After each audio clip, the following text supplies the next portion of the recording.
Thanks very much. I really appreciate the chance to come and share with you guys a little bit about what we're trying to do in my lab.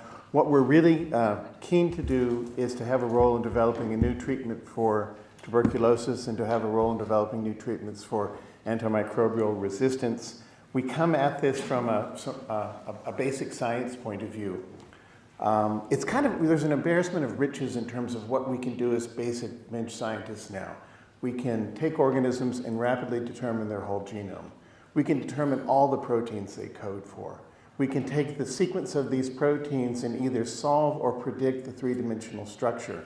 And then once we have the three-dimensional structures of these proteins, you can use them as templates for designing antibiotics, because antibiotics and most drugs are actually small molecules that inhibit and target the proteins that do the beating of the cell, that carry out the cellular function. So there's this possibility of new drugs and new vaccines and even personalized medicine, and a major role for academic scientists in this process. And the kind of things that biochemistry can target now, aging, regeneration, cancer, it's incredible. And in my case, we're very attuned to try to develop new treatments for infectious diseases. So in my lab, though, we study protein structure and function, and I've moved away, although I had a very busy and enjoyable and rewarding time in clinical medicine. Really, we're doing bench work and basic work now, and I tend to view infectious diseases as a struggle, not between bacteria and people, but between their proteins and our proteins. Because when you get infected by a bacteria, the whole bacteria doesn't come up and attack you. They have proteins on their surface that interact with our proteins. And so that struggle, that molecular struggle, is where the war is won or lost. So we need better ability to block proteins, better ability to boost proteins that we need to boost. And so we study that at this sort of at a molecular level, very much sort of trying to understand the molecules that are causing these infectious diseases. So key steps, if you want to do this kind of thing, would be you've got to pick a target. What is it you're going to go after? So in my lab, we tend to go after tuberculosis, or we tend to go after drug-resistant bacteria. Then you've got to choose the right target. So that target's going to be a protein molecule generally, or a group of protein molecules that you'll want to inhibit. And you're doing, we've been doing this sort of all along. Whenever we're taking antibiotics, as I mentioned, we're taking small molecules that inhibit proteins that the bacteria use to attack us, or viruses use to attack us. So to start out, you've got to get the basic science right. There's no point doing clinical work if you don't have underpinning. And the underpinning of successful translational work is getting the molecular science correct. Then, if you've got a good target that you're comfortable with, that you know is essential, that you know is tractable, then you've got to find small, non-toxic, bioavailable small molecules that inhibit your target. Then you've got to improve them, make them tighter, make them more effective, make them more bioavailable. Then you've got to get it to market. And of course, as many of the speakers that you've heard have already mentioned, this is where the problems really get tough. To just do the preclinical work, if you've got a good antibiotic candidate that's great against TB or great against an antimicrobial agent, then you've got to test it. You've got to test it against the organism on a plate. You've got to test it against resistant organisms, clinical isolates, and then you've got to test them against animals, and more than one kind of animal. Then you've got to find out are they toxic. Then is the drug that you're testing going to be bioavailable? Is it absorbed well? All these kinds of details. In order to do that, some estimates suggest that that's about $50 million. So that's a huge outlay. But more and more academic scientists are playing a key role in this kind of work. So let's say things work well here, and this is, it's a tall order. So the next thing you've got to do is take the drug into human clinical testing, and that's where the expense really skyrockets. So to get something that looks great in the lab into the clinics, you may be talking about $1 billion, and you're looking at all the various phase studies, pure clinical studies, looking at dosages and efficacy and that sort of thing. believe it or not, sometimes this actually works, and it works really well. And the success story that many people point to is what happened in the case of HIV protease. When I started out in my clinical training, I was specializing in infectious diseases, and predominantly I had an HIV-oriented practice. And everybody I met within 6 months, initially the people that I met within 6 months, almost all died. It was a really, really devastating sort of period to practice clinically because of the loss of people. But then as drugs got developed and additional drugs and combinations and protease inhibitors, things changed dramatically.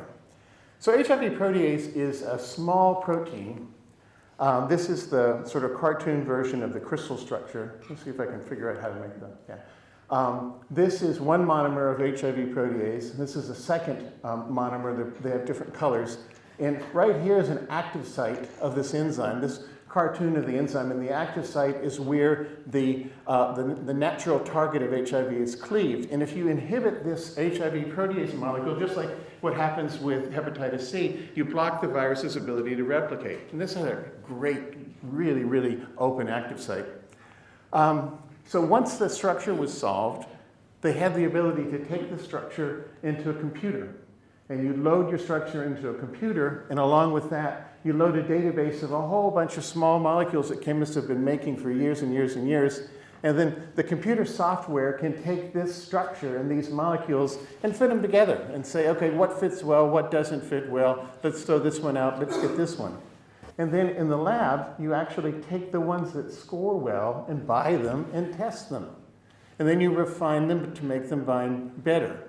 And test them over and over again, and you end up with something that's a very, very tight binder.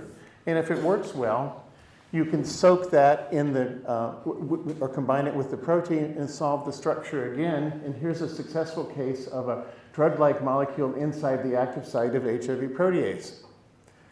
So rather remarkably, during a period of time of about 10 to 15 years, over 35 different groups were working on HIV protease inhibitors.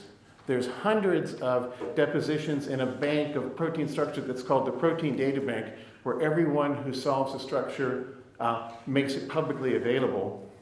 And in this period of time, 9 marketed drugs appeared: sequinavir, ritonavir, indinavir, imprinavir, nelfinavir, lopinavir, and atazanavir. Changed everything.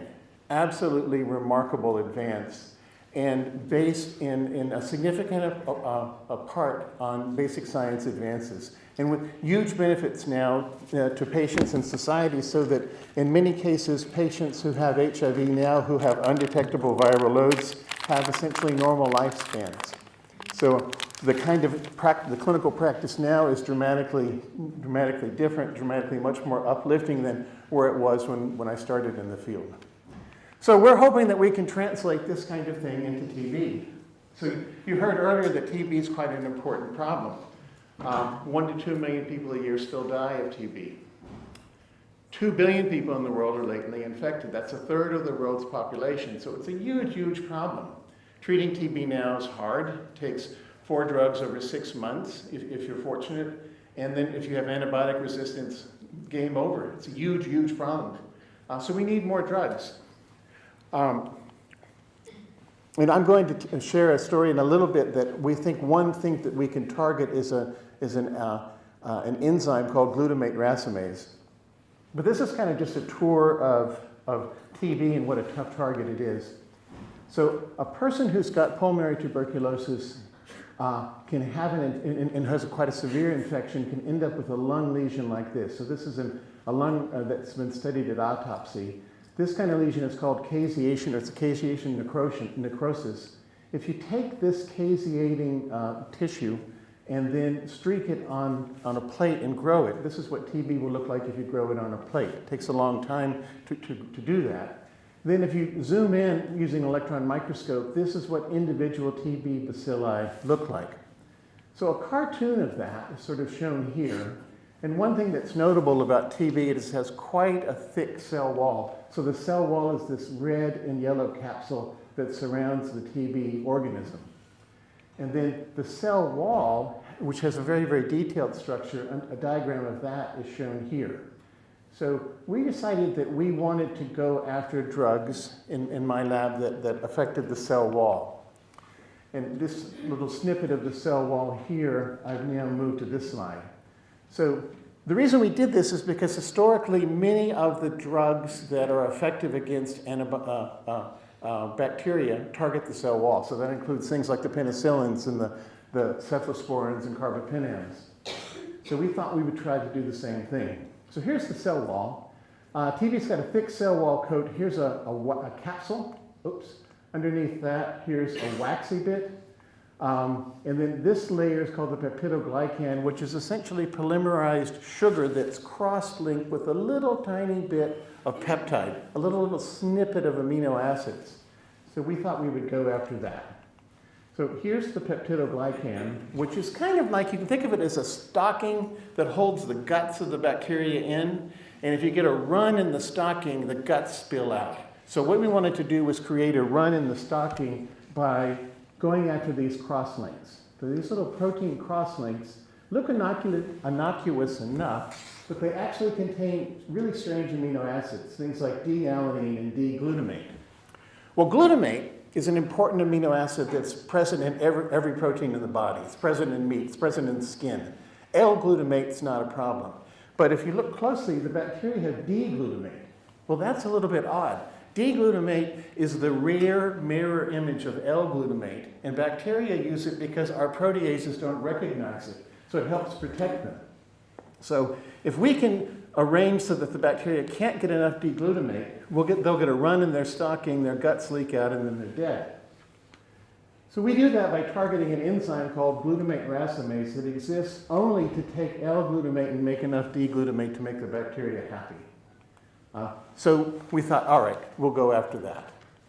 So D-glutamate, this is a sort of a chemical mechanism that glutamate racemase ends up taking glutamate, which is shown here chemically, pulls a proton off one side of it and adds it back on the other side and ends up changing D to L. So we're not the only people who came up with this idea. AstraZeneca came up with the idea to look at other Enterococcus, for example, and Helicobacter. Lilly came up with the idea to look at Streptococcus pneumoniae. I actually had a buddy from a drug company call me and say, Kurt, you really ought to look at glutamate racemase in tuberculosis. So we decided we would take their advice and we would do that. So we wanted to explore, first, is this enzyme, glutamate racemase, that makes the little D-glutamate molecule, is it even essential in mycobacteria? Can we get the structure of the protein? Can we use it as a template for inhibitor design? And then can we find new inhibitors? So we've been working on this a long time, actually started it before I moved from Texas, and recently had some success. So when we started, we thought, oh, it's simple. This is going to be an essential enzyme because every other bacteria that's been looked at, almost every other one, the enzyme is essential. And this is a snippet from a paper showing that it's essential in E. coli. But then it turned out the mycobacteria literature is very confusing. One study would say it's essential. Another study would say, no, it's not essential. Another study would say, well, maybe it's essential. And that's when I moved here and I went to Greg Cook and I said, Greg, we've got to sort this out. And Greg said, absolutely, I will help you. And then together we got a group and removed the gene from mycobacteria. We decided that then the basic literature wasn't going to sort it out for us. We had to do it. So we just took the gene for making glutamate, D-glutamate. We took the glutamate racemase gene out and then decided, okay, does the bacteria actually need D-glutamate to grow? Because if it does need D-glutamate to grow, then that enzyme is essential. If it doesn't, it's not. So we did it and we found that normal, regular old mycobacteria grow just fine. So here's a growth curve. Growth is on the y-axis, time is on the x-axis. You load them in some media, they grow great, gangbusters. But our strains where we remove the enzymes, they start to grow and then they die out. So we're like, whoa, okay, it turns out it is essential.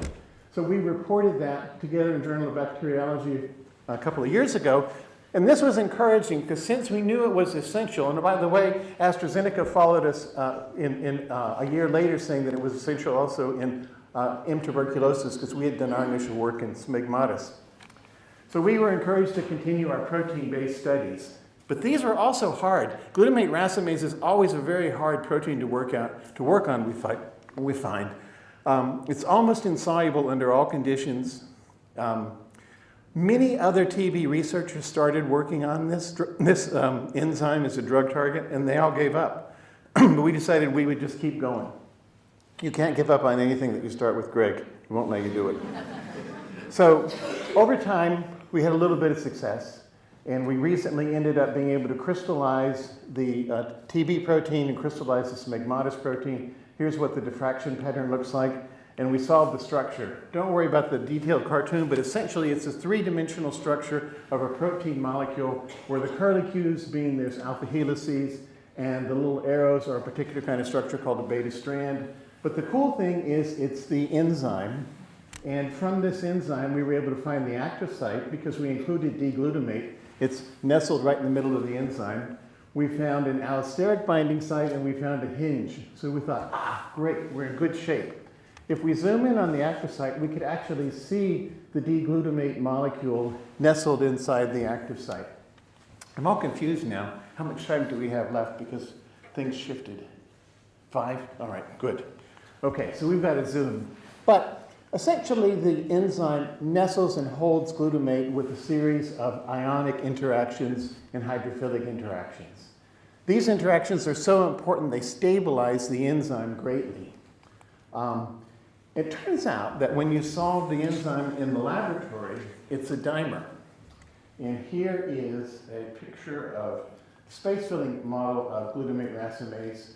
It looks a little bit like a walnut or a coconut, but on this side is one member of the dimer, and on this side is another member. And if you crack it open, the blue interface is the dimer interface from this monomer, and the green colored interface is the dimer interface from this monomer. And glutamate racemase fits together in the lab, and then if you split it apart, it looks like sort of this view. It's such a tight dimer that it's hard to study the activity in the lab, and that became an impediment for us. The tight dimer is knitted up, and I've shown a monomer structure on the left in blue and on the right in green.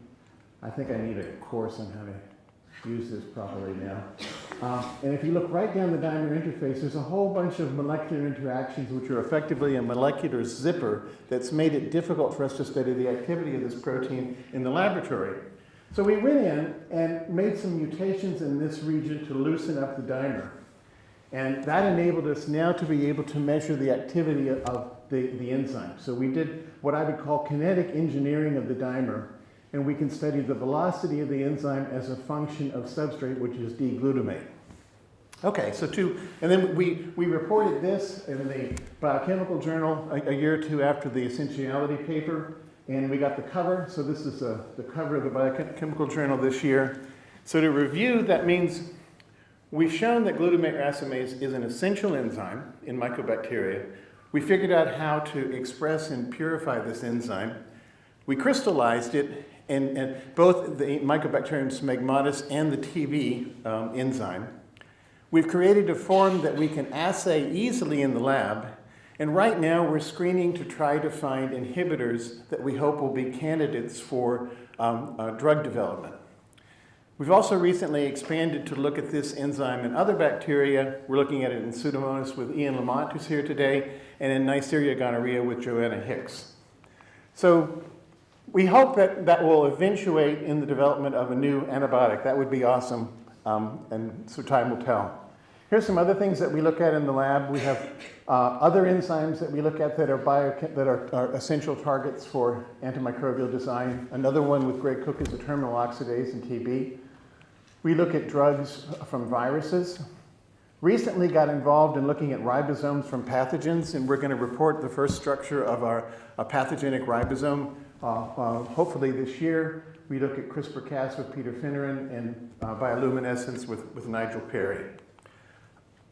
I'm very grateful for all the collaborators that I've had working on this TB project, which includes all the people that are listed here. And I want to point out in particular Yang Li and Senatai Point, who did the genetics and the structural work. Got to mention Greg. This is a happy Greg face. These guys here at the bottom. And thanks very much to the funders. Appreciate your time and attention.